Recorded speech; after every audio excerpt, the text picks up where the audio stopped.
and to the republic for which it stands, one nation, under God, indivisible, with liberty and justice for all.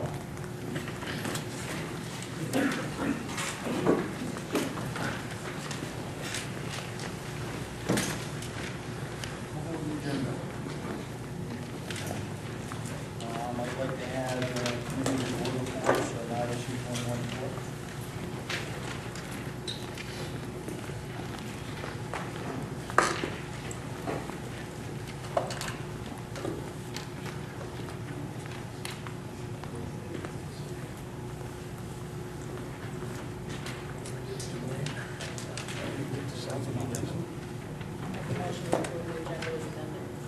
Second. Mike's on.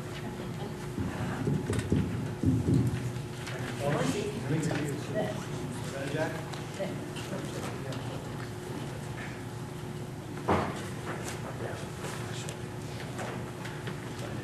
EP Commissioner Avery Day.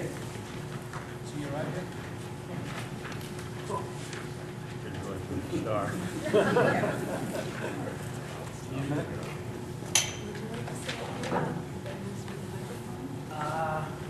Is that?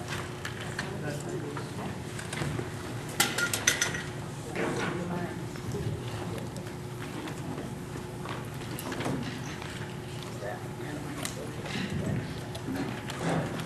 Well, thank you, Mr. Chair, and thank you, members of the Select Board. My name is Avery Day, the Acting Commissioner at the Maine Department of Environmental Protection.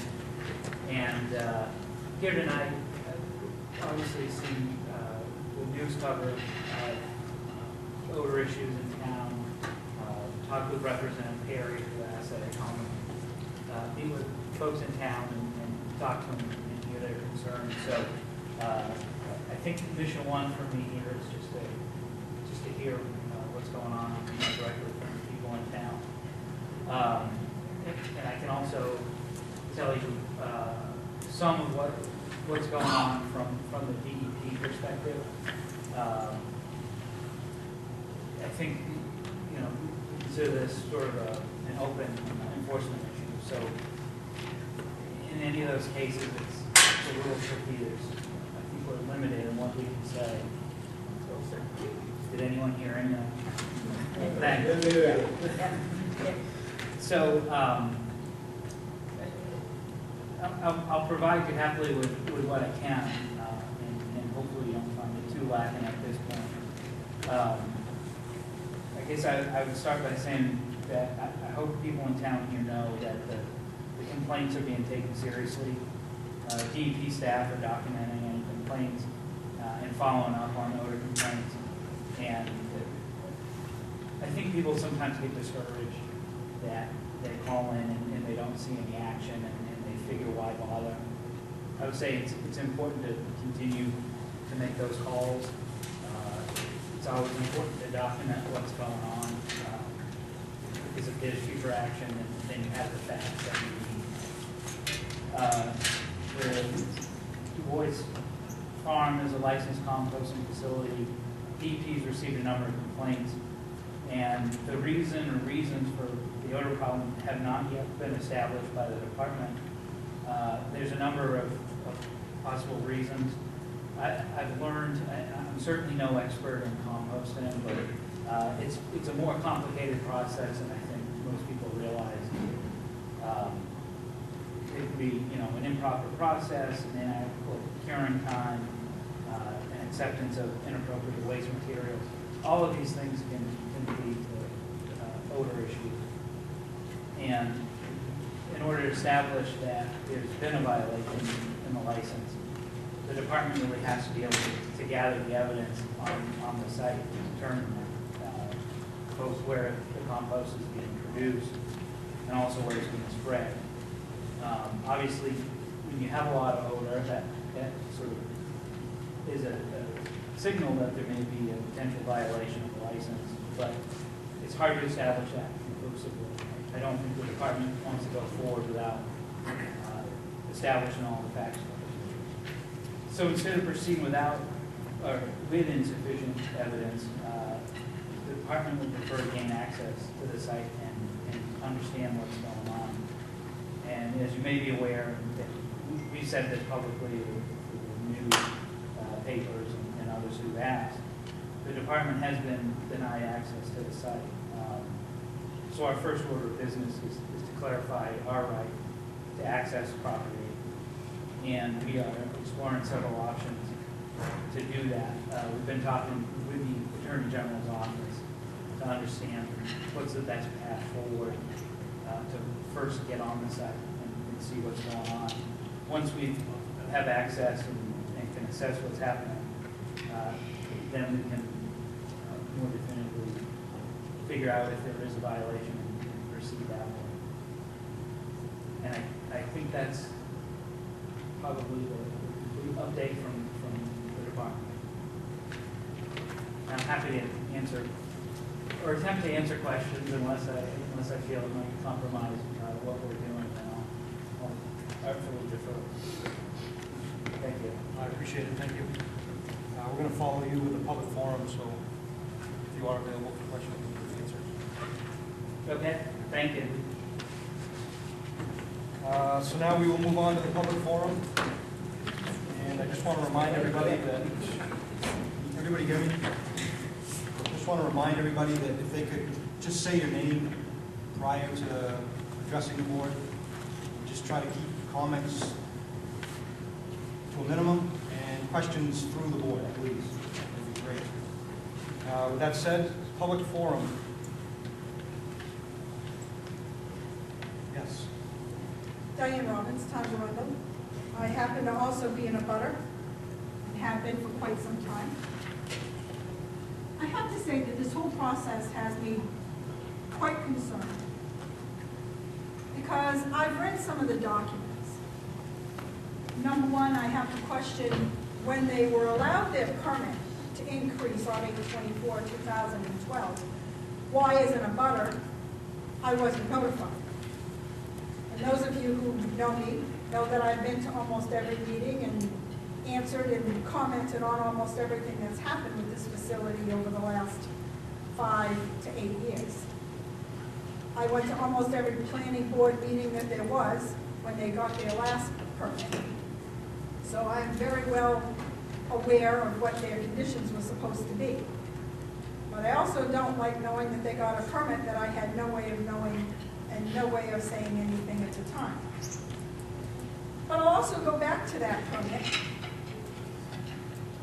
There's also an Appendix C that talks about standards and conditions to all solid waste facility licenses. And the number one on that says, compliance with all applicable laws. The license shall secure and comply with all applicable federal, state, and local licenses, permits, and authorizations. I believe when this permit was going through its process, they had already run into issues with the town of Arundel and may have already had their license revoked or whatever it is that we do within our authorities. I want to know how we end up with a state agency who is supposed to represent the citizens of the state, giving them a permit to increase 5 times what they already had.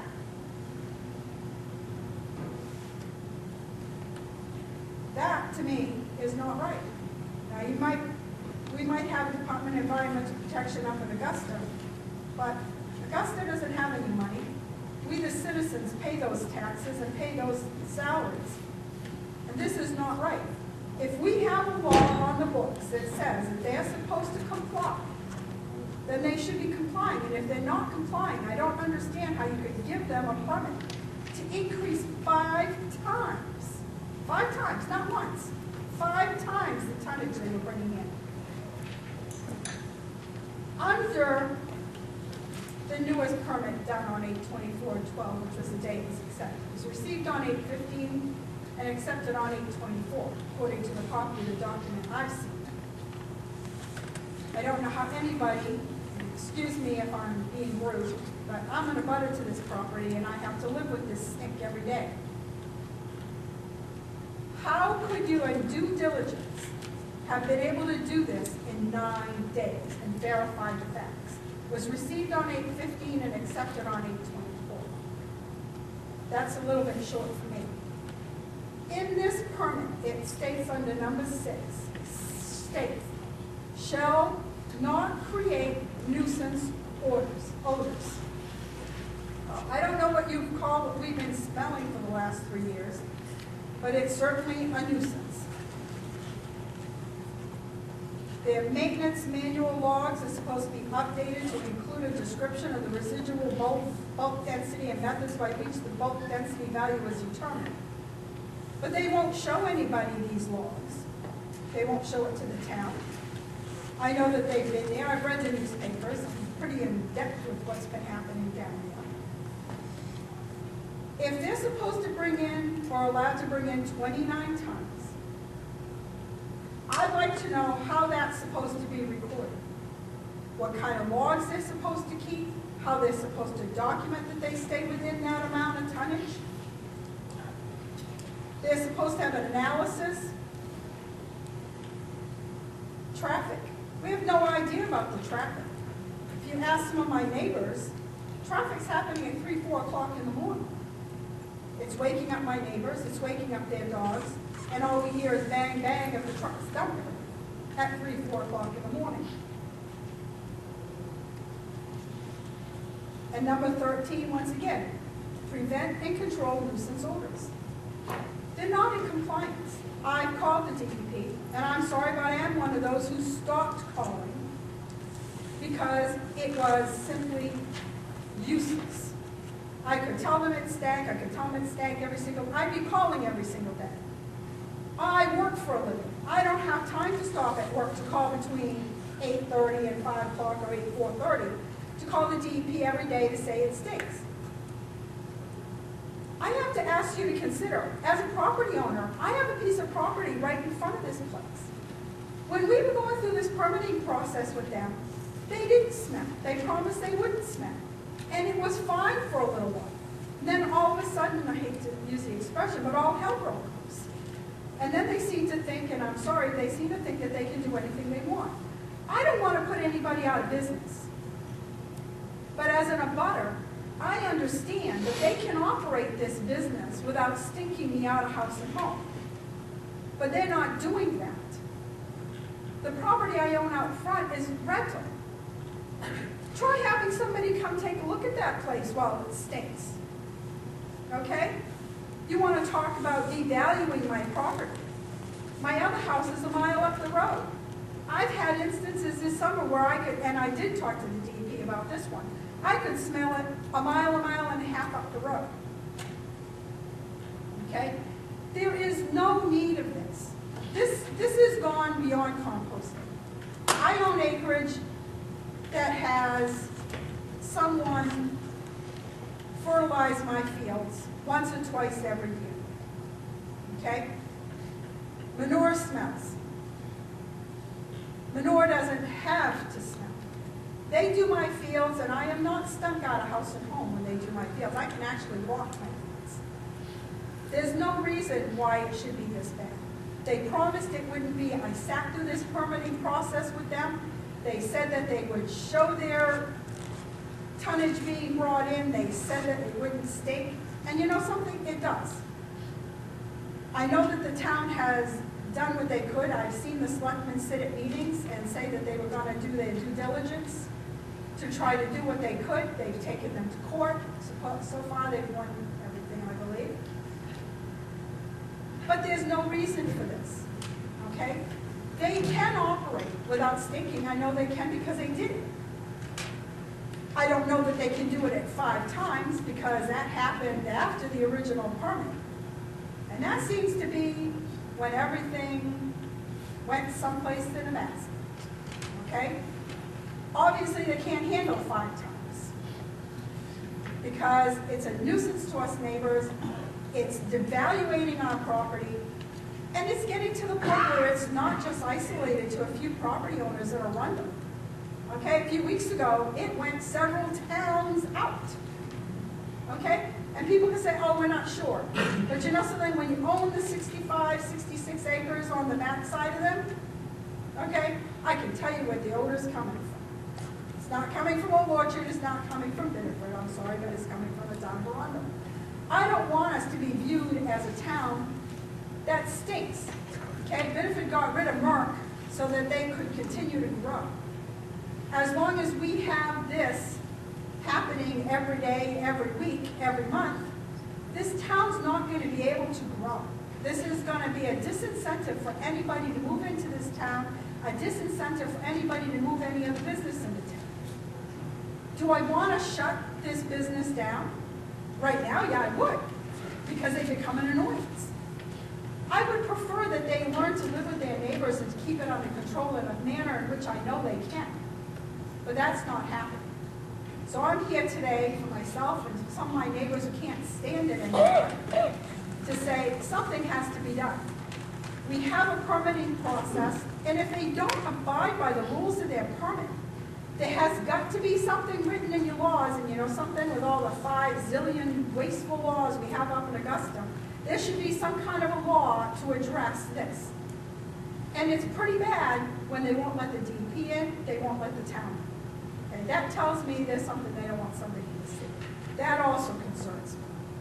So please, understand we're frustrated, understand that we're sick and tired of living with this. We don't want our property values, our property devalued, and we don't want to have to live like this anymore. This has been for 3 summers I've lived like this. I work in my garden, and I'm not gagging because of the manure I'm using in my garden. I'm gagging because of the air around me. Thank you.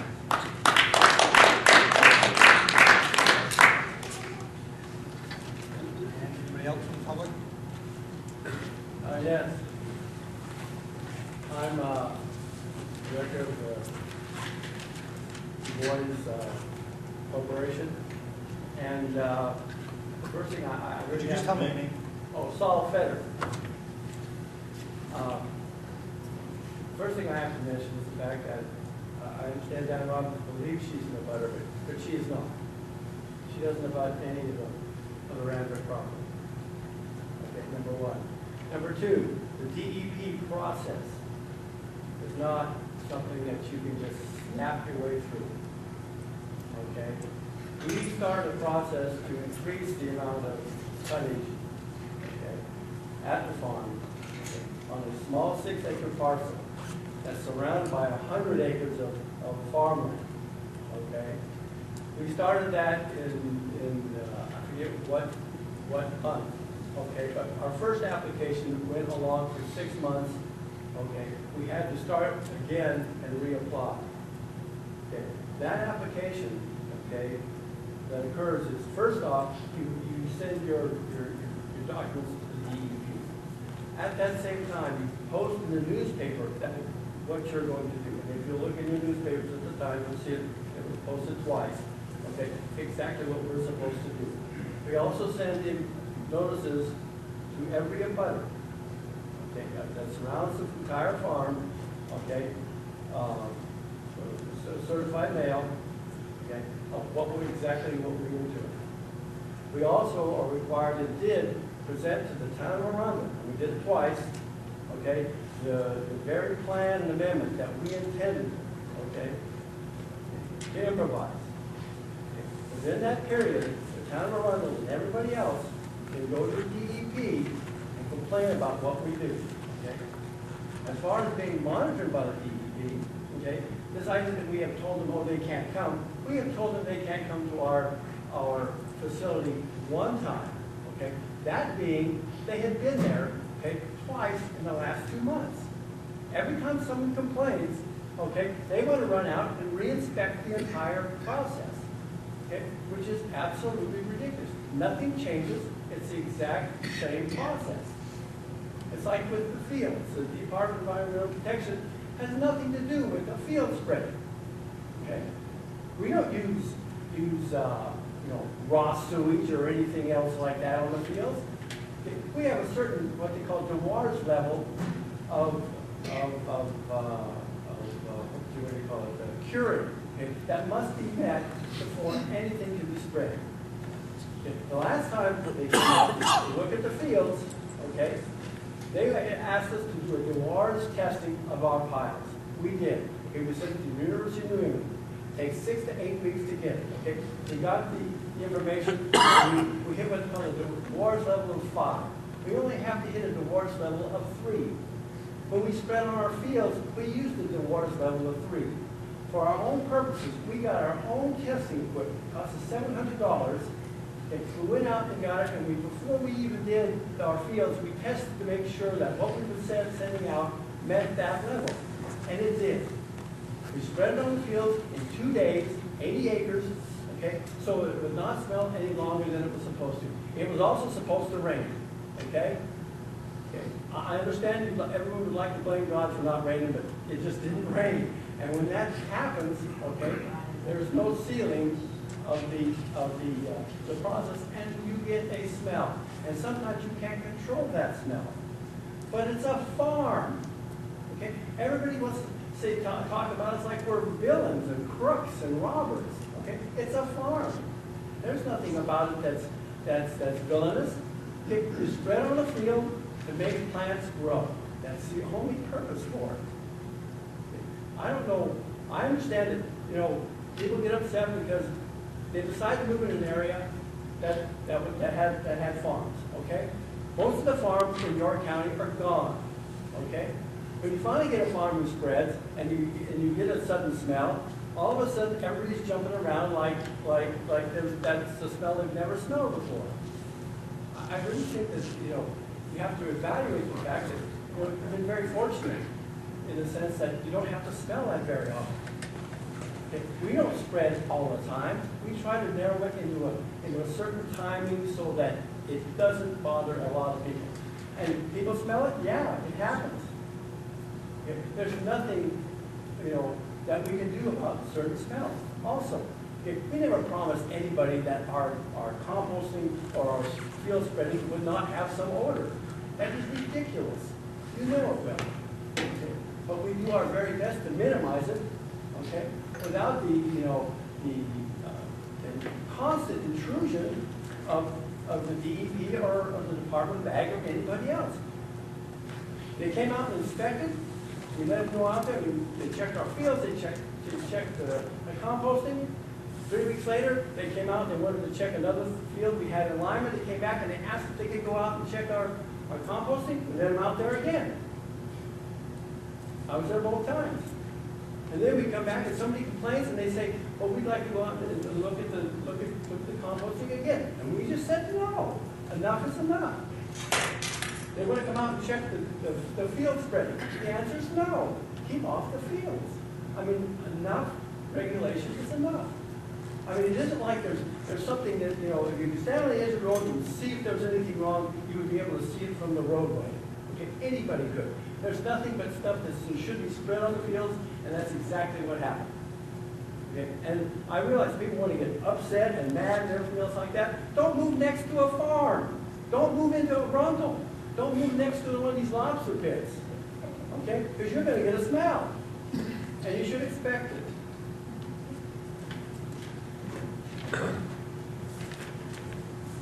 Anybody else, public?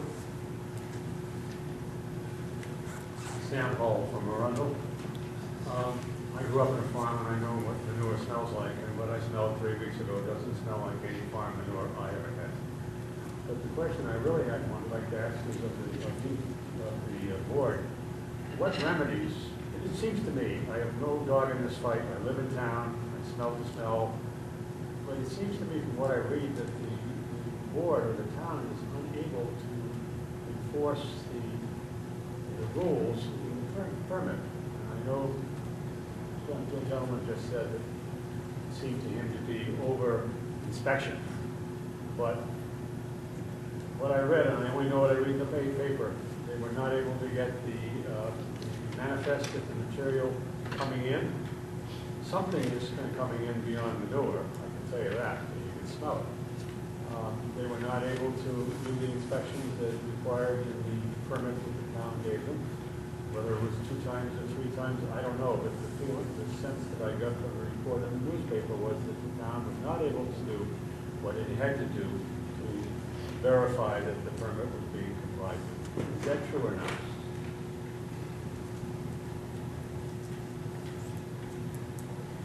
I'm going to direct that answer to Leah, who's the town attorney. And the only reason I'm doing that, Sam, is because there's so much involved in that process, and there's so much pending within the court system right now that I'm going to play the safe card and have Leah answer that. So I'm sure folks are aware, generally speaking, of the history of what's gone on, but just real quick, and if I can encapsulate 3 years into a really quick summary, is that the conditional use permit, the most recent one that was issued was in 2011, and that is what gave rise to the court proceedings, because as you say, there were 2 conditions of that permit. The first being that they do was allow inspection by code office and town planner once a year, and also that they provide certain documentation. Those were the two conditions that we were having trouble with compliance. So sent a notice of violation. Du Bois appealed that to our own zoning board of appeals, then which basically upheld the code officer. Then that Du Bois appealed that decision to the Superior Court, which is now for York County Superior Court. Again, the court upheld that. They appealed it to the law court, which is the highest, Supreme Judicial Court of Maine, highest court. The court said, yes, these conditions should be upheld.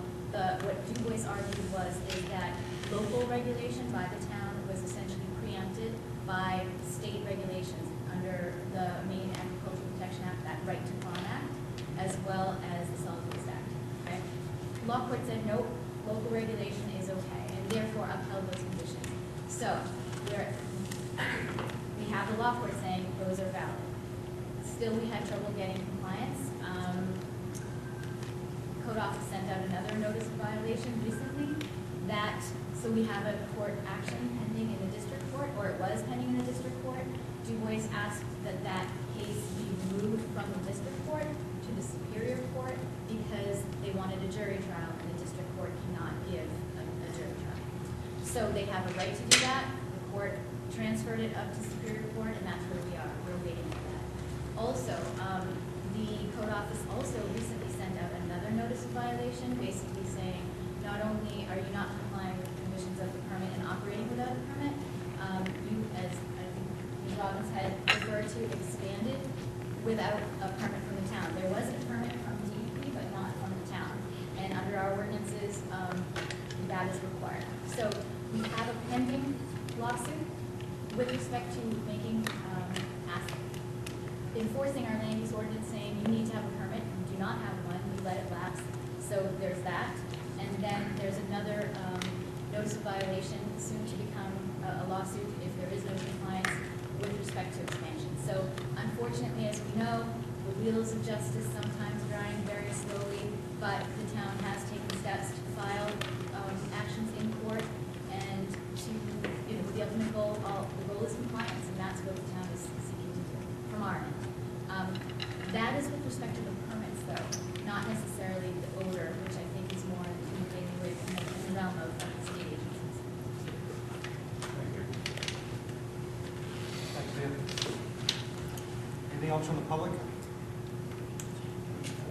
I'm sorry, the female in the back. Melanie, and I live across the street from them, and I've lived there for 10 years. And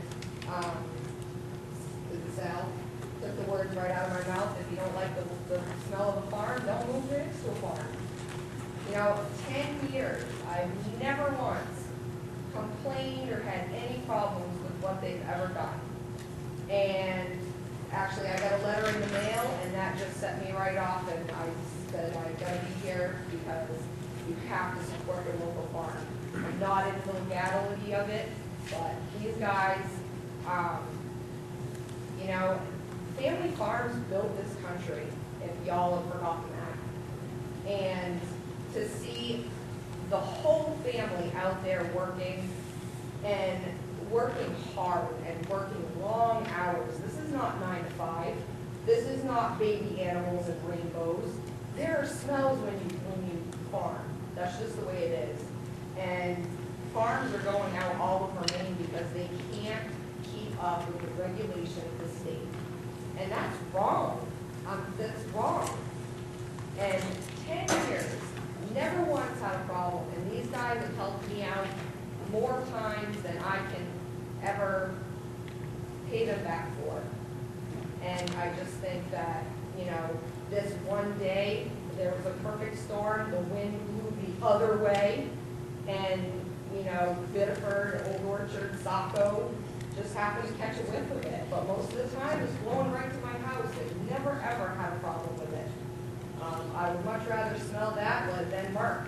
I lived in Biddeford for a number of years, and that was awful. And I would much rather take this over that any day. So I'm just here to say that these guys are awesome.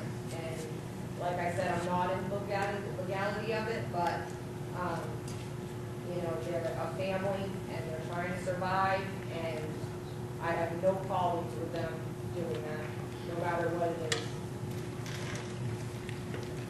Thank you. Yes, my name's John Jones. I grew up on a dairy farm about a mile from Du Bois, and about 25 years ago, I was down in Virginia, working on a farm down there, and we didn't, but the farms around us would go through the sewage treatment plant, and they'd scrape the pits out after 5 or 6 years of use and spread it on the field. They had to plow it in like within 48 hours. But the smell is nothing like what Du Bois had out there a couple, 3 weeks ago. Thank you. In the back. Oscar Farm, up road. If everything, I'm a farmer, if everything's in compliance, I think a farm's gonna smell like a farm, a tannery's gonna smell like a tannery, a candlestick maker's gonna smell like a candlestick, a gravel pit will smell like the same way. If it is compliance, we people have to proceed to live. If it's compliance, but all different tanneries, candlestick makers, brass makers, it all smells different. There is a smell to life. How much we can accept is a question that we have to decide. Thank you. Anybody else? Marie Virgie, I live across the street from the field, and I've been sick for weeks. I work from home, I haven't been going out in my yard, I keep my windows closed. I want to know, somebody analyzing it, I want to know why I'm sick, what am I breathing? I don't know. Do you know? Mr. Avery? I'm asking you. Sure. I think it's hard to say. Is there any kind of analysis being done of what the product is, because I am sick? I'll go back to, it's hard for us to say what exactly is going on without access. So in other words, you're not allowed to take a sample and determine what it is that I'm breathing every day?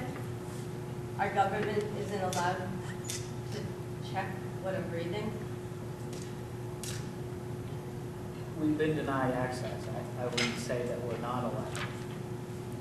I don't understand, but thank you. Yep. Hi, my name's Alan Shepard, and I do represent the Boys Group. Just want to make a couple of clarifications, just so people understand. Composting is one thing, and the state regulates this composting, and they have what's called best management practices, and that's what's engaged at this property as best management practices. And there's no evidence to suggest that there's anything but best management practices going on. There has been testing, as Saul had mentioned, just 2 months ago. There were 3 different samples at the request of the DEP or DEP.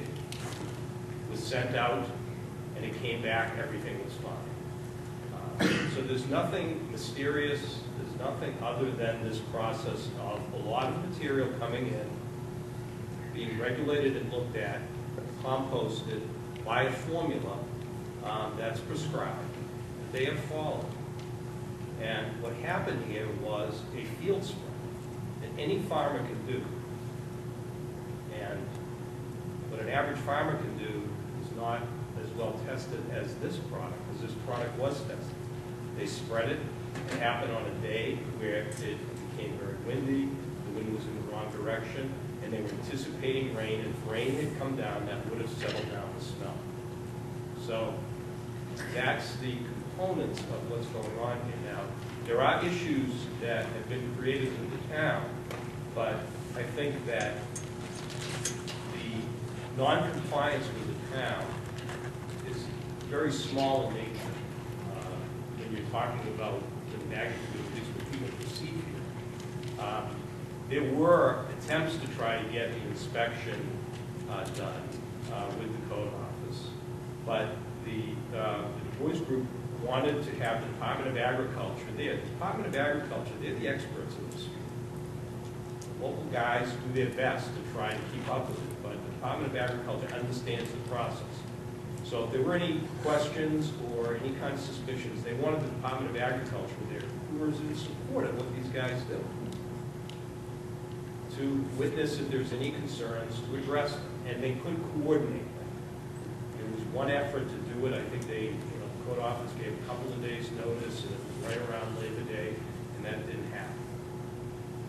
And the conditional use permit that was given in 2011, the planning board proposed standards that weren't agreed with, but they had things like you needed to provide bills of lading. Well, there's not bills of lading in this business. That's just not the way the industry works.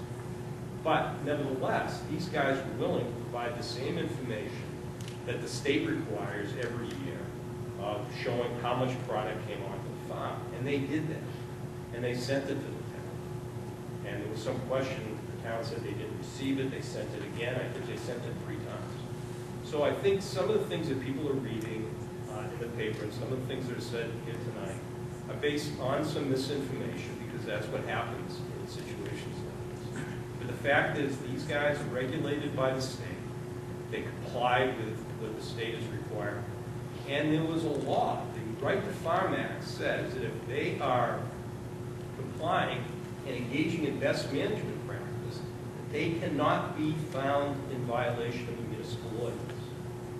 And when this case first went up to the law court, there was a question as to whether the process of composting is farming, like farming is more traditionally defined.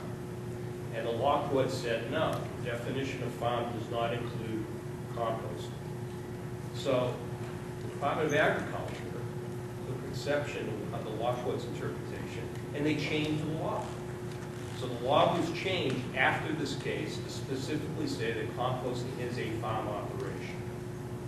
So now there's a real question as to if you have a law that says if you engage in best management practices, you can't be found in violation of a local law. How does that jive with the town that has a regulation on solid waste facilities? And it's an interesting question. But at the same time, these guys have made the effort. They went to get the permit. They even applied to get the permit reissued. There was some problems with that application. So there's all these little things that have caused problems, but there isn't any kind of big problem in regards to them not complying with the state or complying with the town. They have a disagreement as to how they have to comply with the town, and it's a legitimate disagreement. And that's going to be played out probably over a course of time.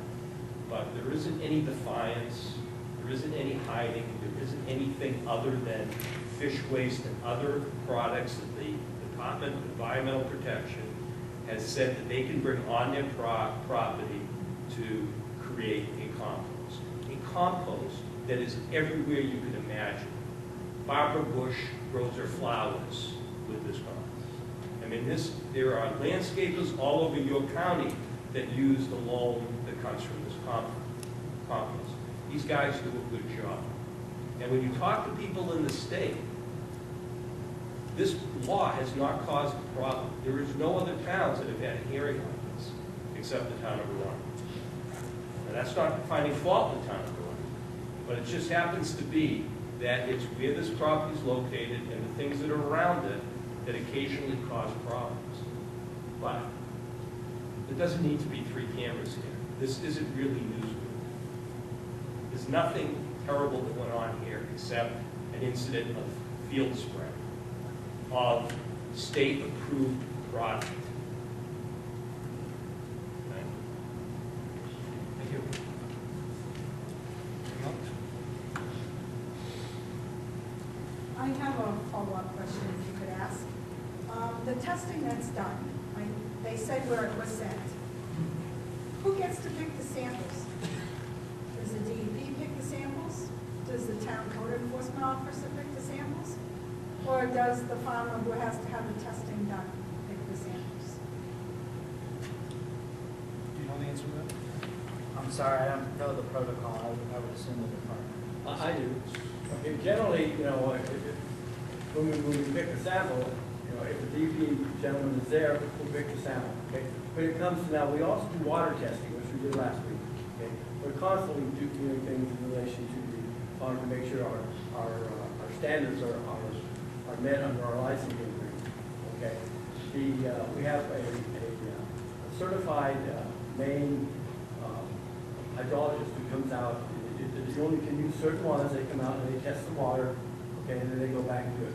When it comes to picking out the sample, okay, I mean, the piles that are sitting there, I mean, it's not rocket science. You take a sample and it's usually us that picks the sample because we're the ones there, okay? But there's no clandestine method of doing it. It's just piles are sitting there and they're huge, and you take a sample out and you test it. That's your question, right? Anybody else?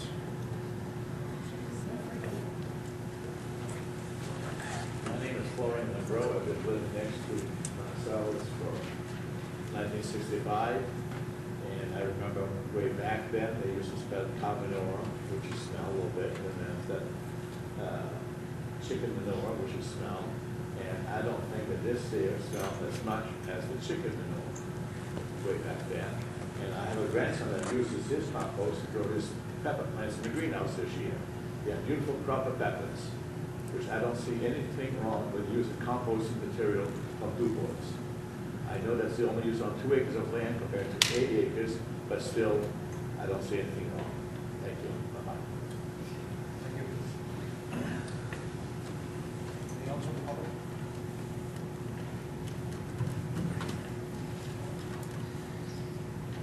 John Jones again. Like you said earlier, I grew up on farms, but I never see anything come out of a cow or a horse. And we spread it on the field, it was white when we spread it.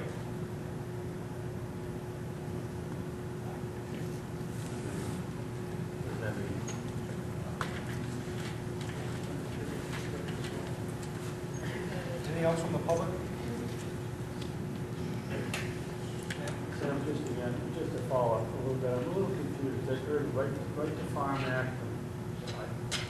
This is the Voice Farm, and they're composting, right? And they're selling their compost. I'm curious, how much of the compost that's generated is actually used on their farm, and how much is sold to the left side?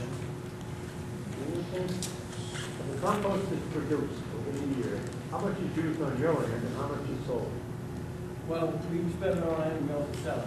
The amounts that we sell, we don't sell any percentages. We do Well, spend is it it on our land, a but third, we or sell. is it 10% or 20%? Oh, 50%? Yeah, I'd say 70% of it is sold. Okay, so you're a composting business, not a farm. No, it's agricultural composting, it's a definition. We are a farm.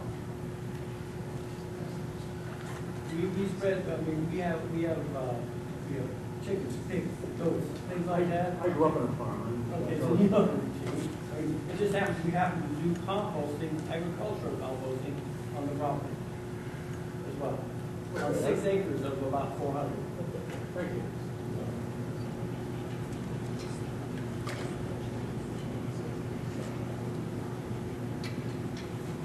Okay, we're gonna go back to the definition of a farm.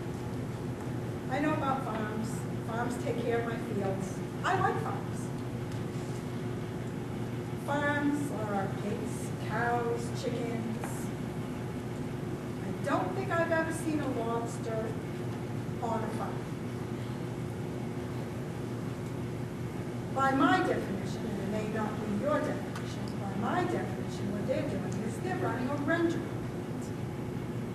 Because they're not taking just things that come off a farm, or things that are agriculture, which would be leftover vegetables, or cow manure, or horse manure, or stable debris. They're trucking in fish guts, shellfish, okay? That's not farm. That's a rendering. And my question before, while it was answered, concerns me. Because you're allowing the person, if you're questioning the product that they're growing or composting, to pick their own samples, okay? They know what to pick. I'm not a foolish person. If somebody was gonna come to my house and check something that I knew I wasn't supposed to be doing, and I had two piles, one was good and one was bad, I certainly would pull it from the bad one, okay? That to me doesn't make any sense, to allow somebody to self-regulate or self-test, okay? If they're supposed to test and somebody wants something tested, then somebody should be picking what should be tested. It shouldn't be left up to that individual to decide what they have tested. And I'll reiterate to the Du Bois what I said before. I don't have an issue with the farm. For a while, you did great at keeping the smell down. But it has not been so over the last couple of years. It's been miserable. And it was not like that before. What I'm asking you is to be a good neighbor and to go back to the way you were and to farm so that your neighbors can also enjoy their outside as well. I don't mind a little bit of manure. I don't mind a little bit of the smell. What I don't like is when it smells every single day. And when it doesn't smell just like manure. Okay? You know the difference between manure and things that don't smell like manure that are disgusting to smell. Thank you.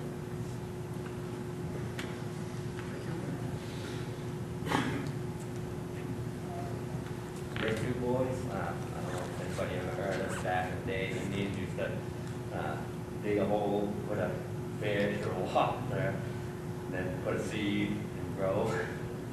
That's something, and it also it's not commercial fertilizer. Be happy about that. It's not going to the brooks and streams. It's all natural, all organic stuff is put into it. Thank you. Help from the public? And it doesn't smell every single day.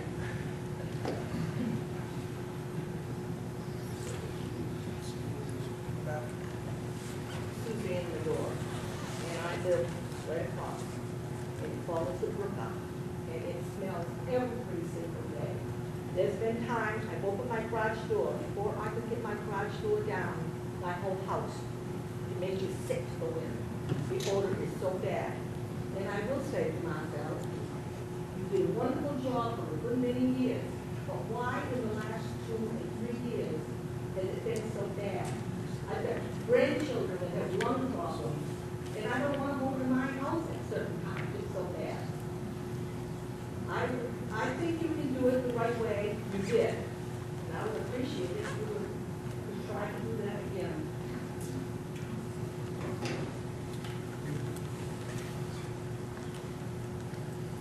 Else? Seeing none, we're going to close the public forum. On to the approval of the minutes.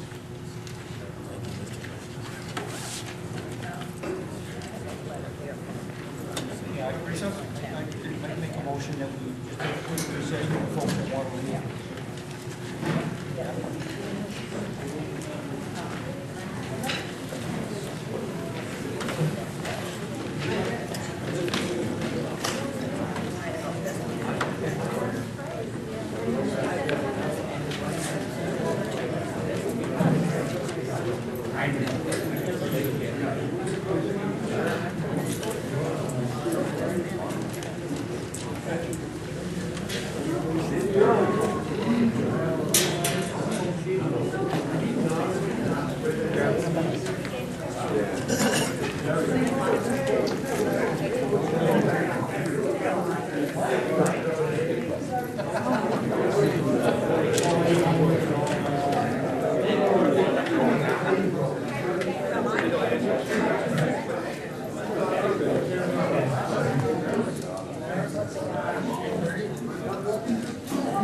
For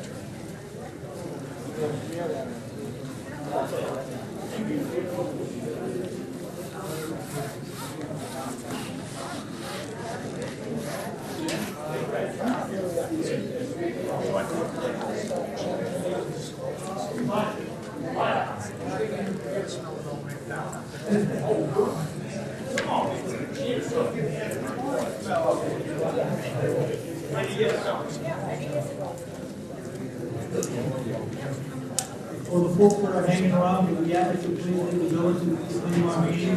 Take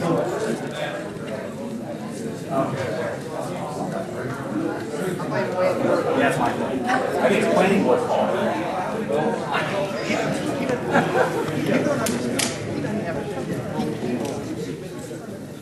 Thank you for yeah, I have a couple.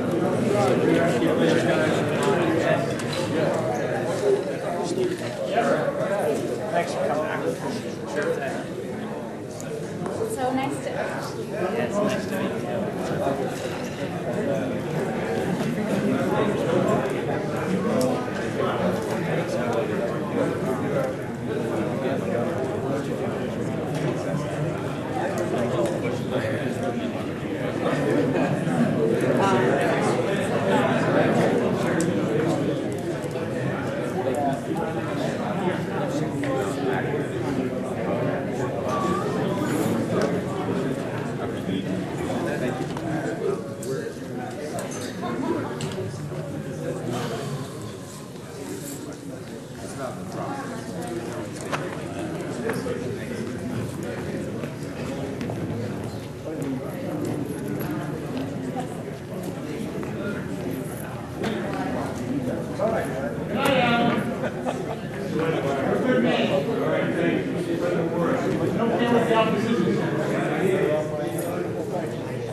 There was one change, I think, that Velma had, right? The last page, I gave you a revised page because I had, on the last page, I forgot to write the change.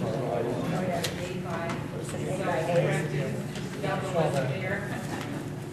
So that had all been corrected. Really got change.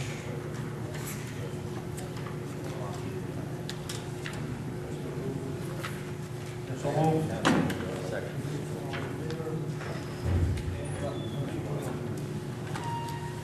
Okay.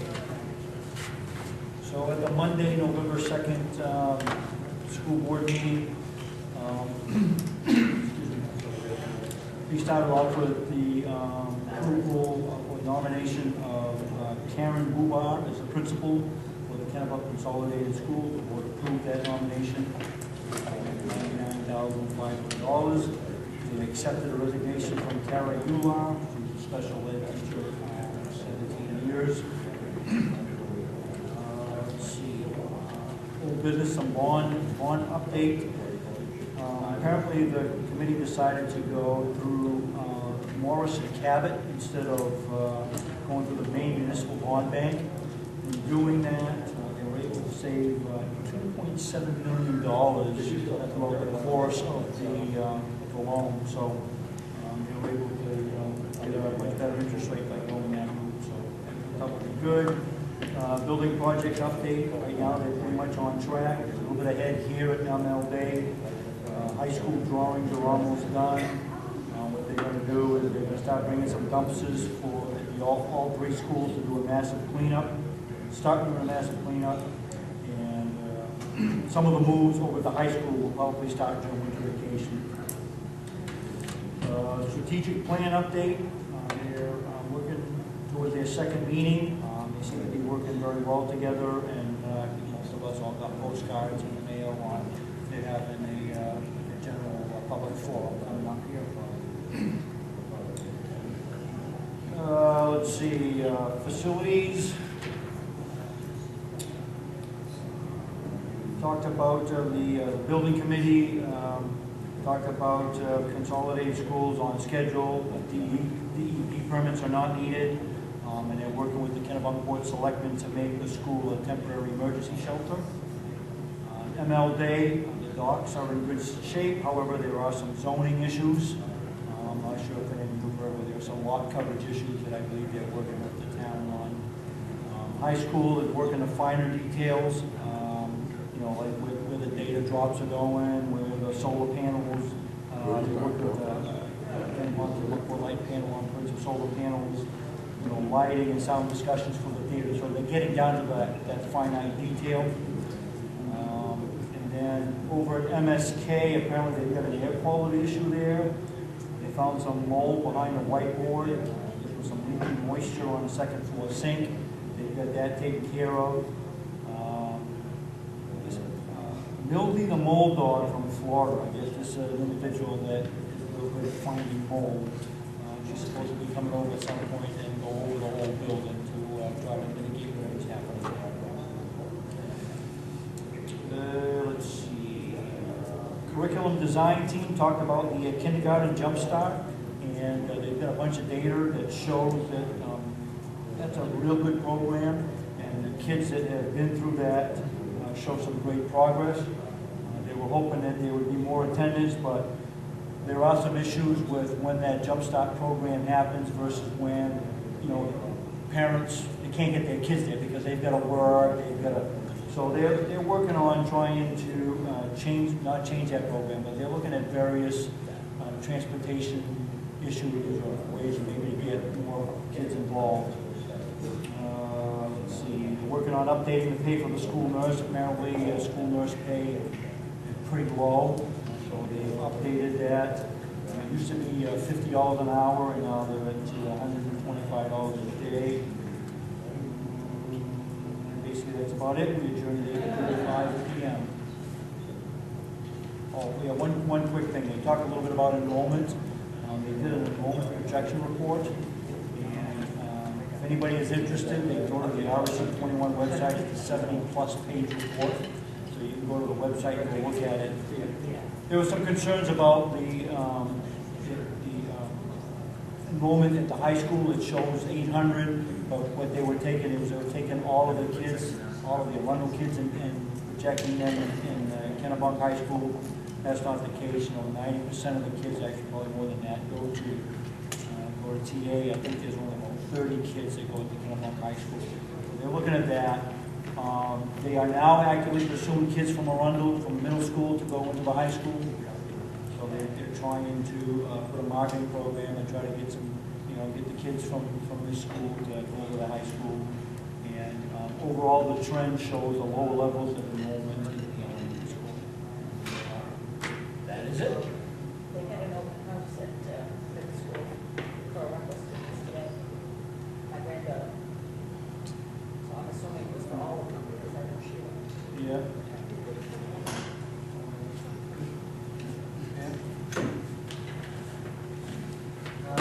Manager's report. Yes, Mr. Chairman.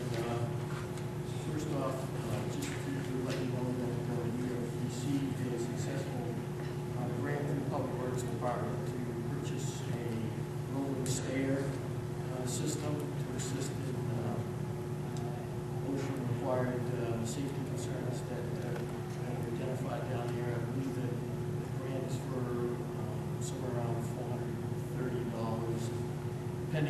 what kind of style stairs purchased. They range anywhere between $600 to $2,000. So I'm sure that Roger will talk with me a little bit more and make an appropriate decision based on the grant that we received. A couple other things. The work at the town hall, as well as the door replacement at the fire station, should be beginning sometime this week. The materials have been purchased. It'll just be a matter of process of working it in. With the weather getting a little more chilly, I know our staff at the town office is a little concerned about hauling windows out, but we're going to try to do it in a way that if we have to minimize a location for a short period of time, we'll put the window in and we'll make those accommodations. So hopefully that's going to get done. And then the doors into the fire station will be replaced. The other thing that I hadn't spoken to you about for a while, but our recreation director was in an automobile accident while off duty over in Saco. She's been out for an extended period of time. She's working hard to try to get herself back into some sort of shape. Every time she seems to be taking a step forward, she takes a couple of steps back. But Jen has been in contact with me, trying to keep me apprised as to how her activity and recovery is going. Lori Kimball has done a bang-up job for us at the rec department right now, sort of keeping things above water at this particular point. I've met with the recreation director from Hayward Court, Carol Cook, who has graciously offered to help in the event that we need some help in doing some scheduling of some of our other activities. From what I understand, Jennifer had a very good working relationship over the years, and she has been more than happy to step forward and help if we can. So I wish Jen the best. Hopefully she'll be back soon. That's all I have right now. Okay, thank you. Let's move right into COLA. This will be your 60%. Yeah, if I can, Mr. Chairman, this is just part of my beginning of the review process for our budget considerations for the upcoming year. What I've done is sort of given you a spreadsheet, giving you what the range based on some analysis that the MMA salary survey has provided to me, what the adjustment in hourly rates would be based on the recommendations that I've provided here.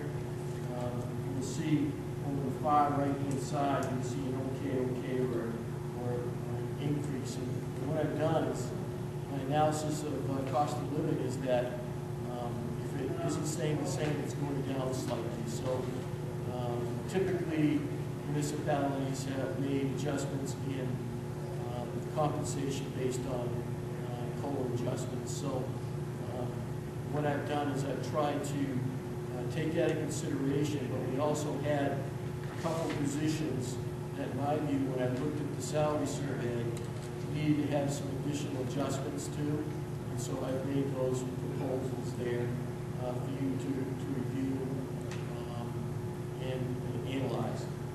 The other thing is that point of service health coverage through Maine Municipal Association is going up about 6.2%. So over on the far right-hand side, you'll see our new health numbers. Those health numbers are accurate at this point. I was going to be looking at a concerted effort to look at our health numbers and look at our health package and see if there are other options that are available. But the renewal process for us is right now. So it's very difficult to try to bring all the knowledge that we need to our employees to give them a comfort level as to what we're attempting to do with perhaps some of the health package. So at this juncture, I sort of held off on that. The health, May municipal will be down on Friday to give we've closed the office for an hour or so, to give all our employees the opportunity to meet with them, go over the health package, and ask any questions they have. My plan in the upcoming year is that in June and July, to get back together with Maine Municipal and look at our point of service program. We have a PPO program with $500 deductible, and they have some that are ratchet up even more, where the premiums are a little bit different. And see if there's some wiggle room or some changes that we can do there to not take away from a health package, but to be able to provide some affordability, some better affordability to the municipality as we go through it. So that is built into this proposal that I have here right now. The thing that's still up in the air right now is the long-term and short-term disability. These are the numbers that I've received through our long-term and short-term disability providers through Cole Harrison. I've also asked the Maine Municipal Association to provide me some numbers as well, because I've discovered with Gen being out that we're very limited in the amount of short-term, long-term disability that we're getting through Cole Harrison right now. We may be able to get bigger bang for our buck for our employees, as well as either keeping the same cost or slightly lower cost, and give our employees better coverage. So I'm still looking at that, so that number will change as we go through this process. But I think one of the things that I'd like to always keep the board in mind of is that these packages, that's why I try to get it to you early, so you can have a chance to look at it, and as we begin our process of looking at the budget, if there are any things that strike you that we need to look at. But 48% of your overall budget is in salaries and benefits to your employees, so I'd like to keep that in mind. So it's almost half of your budget is to your employees, so it's important that we try to control this, but also be fair about it.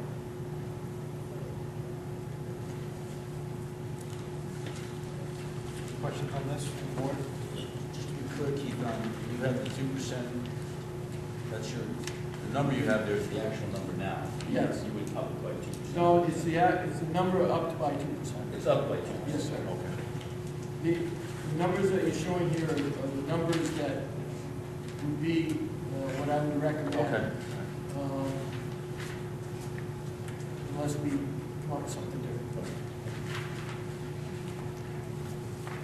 Now we'll build those into the budget. Right now, Simone's working on a piece of the budget for the town hall operation piece for me.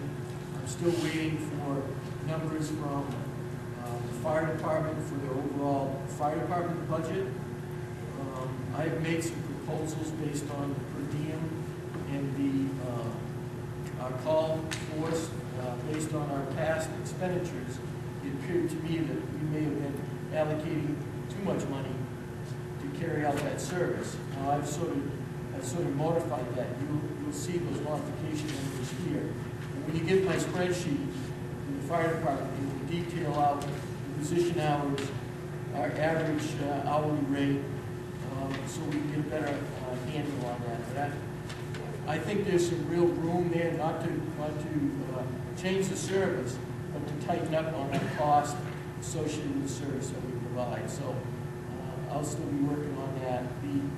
The other piece that I don't have, I don't have Roger's numbers yet. I'm sure I'll get them by the end of the week, or probably while I'm on vacation, maybe next week. He'll get into this, so I can get that to you. But my hope is to, at your meeting on the 23rd, is to hopefully have a budget that I can provide to you so you can begin to look at. And then we can have our discussions and then meet with the budget committee and begin to try to iron that out. I'm also going to make some recommendations on warrant, streamlining the warrant package. And so I'll do that early so we can have discussions on that early on, if in fact you're all in favor of it or not in favor of it, we can have those discussions early on. So that's where I am at this point.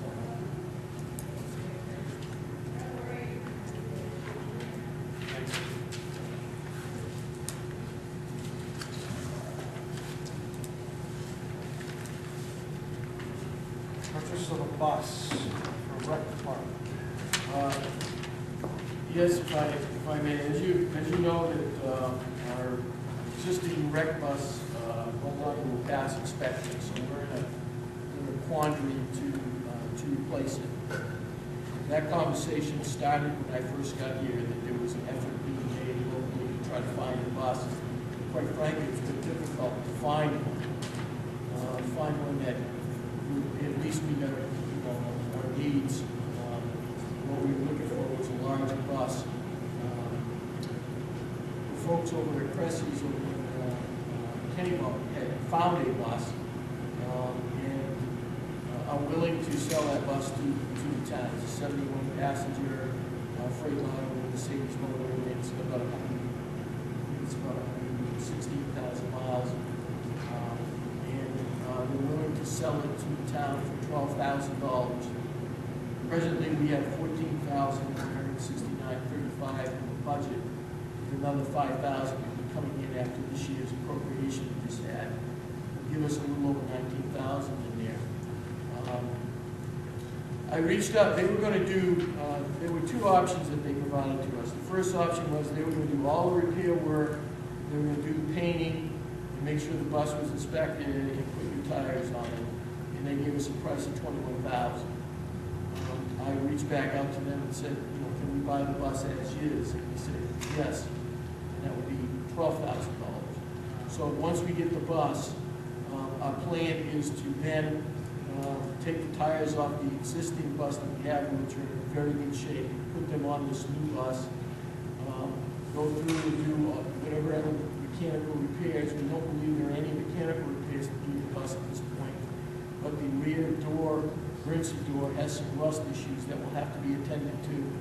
And then get the bus painted. So we'll have to get a painting cost. We believe that we can do that for less than the $19,000 that we have in the budget. So my recommendation to you would be to release from the capital reserve fund $12,000 so we can purchase this bus from Cressy's, and then we can get our efforts to put it in service. The other bus was with a frame. Cost like this, because it's been inspected. The inspection didn't run out. It got us through the summer. No, the new one. Somebody wanted to really look at the cost numbers. Yes. Yeah, the mechanic has gone down there and reviewed the bus, and said the bus will pass inspection. So, just a matter of getting 4 or 5 maybe. I think that's part of what we're looking at. So we're going to eventually be in the same, 4 or 5 years down the road.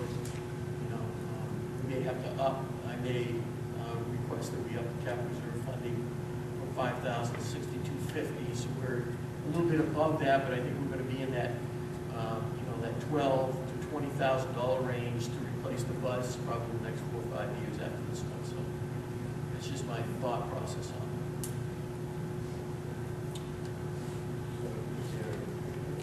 Maybe Phil, you can answer this. Those types of vehicles, the cost numbers I used to report. Yes, Is there anything that we found it on the bus, we bought, maybe fill in a quarter of that. The town mechanic went up and looked at it, he didn't like the growth patterns. So we just walked away. coating or stuff that we can do to try to make it last a little bit longer? Or? Well, I guess you could, I didn't know we never heard of it. So, 5 years, actually, this is 2007.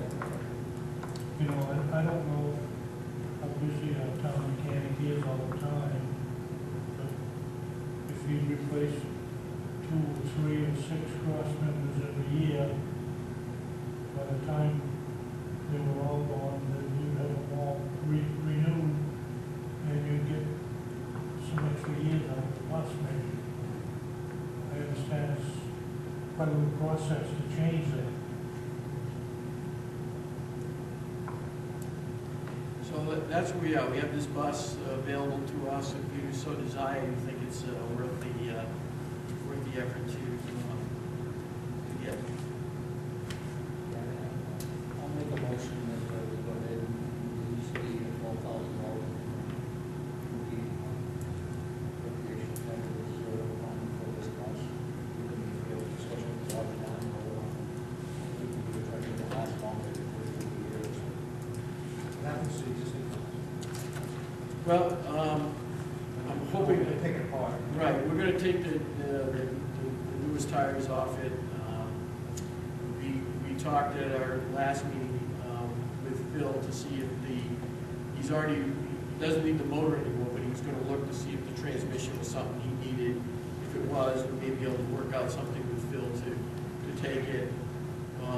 We did put it out to bid and received no bids on the vehicle. So we're sort of sitting here. Right now, Phil seems to be our best shot here, and see if we can do something with it. I'll second that motion. Made, seconded, any more discussion on the bus? As long as we, only want to pay 10,000 as is. Won't feel like.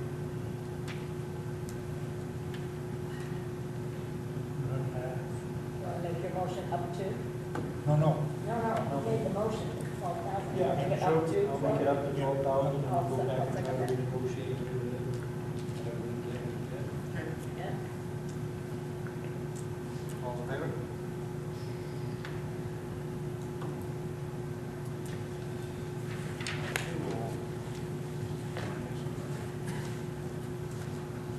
Make a motion, we sign the payroll payable warrants.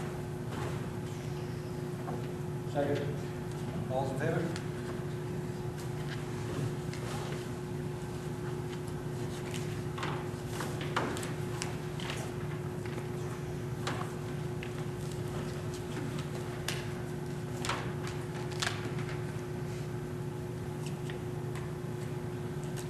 Any other business or resolution? Before we go into executive session.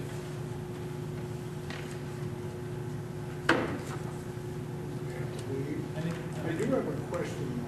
Yes, You Mr. guys Bell. have been going to executive session for about the last month. I don't care about money, but can you tell us the land that you're looking at? Currently, we're open to any land, but we're discussing, we have it down to 3 or 4 pieces now? Right, this evening's will be on a discussion on just one piece that the owner has gotten back to us. It's across the street, it's on 51, across the street from Bentley's and Arundel Ford. There's 40-something acres in there. They're willing to sell it now, piece. And the other thing is, why are we buying property when it's been given to you? Right? Come on, you know better than that. I've had that discussion about 3 or 4 times now. Thanks in respect, I didn't want the whole room empty. No, thank you guys for your service. I make a motion, we go into executive session per MRSA 4066C regarding the acquisition of property. Made. At 8:20, I'll second that. All in favor? Shut this off.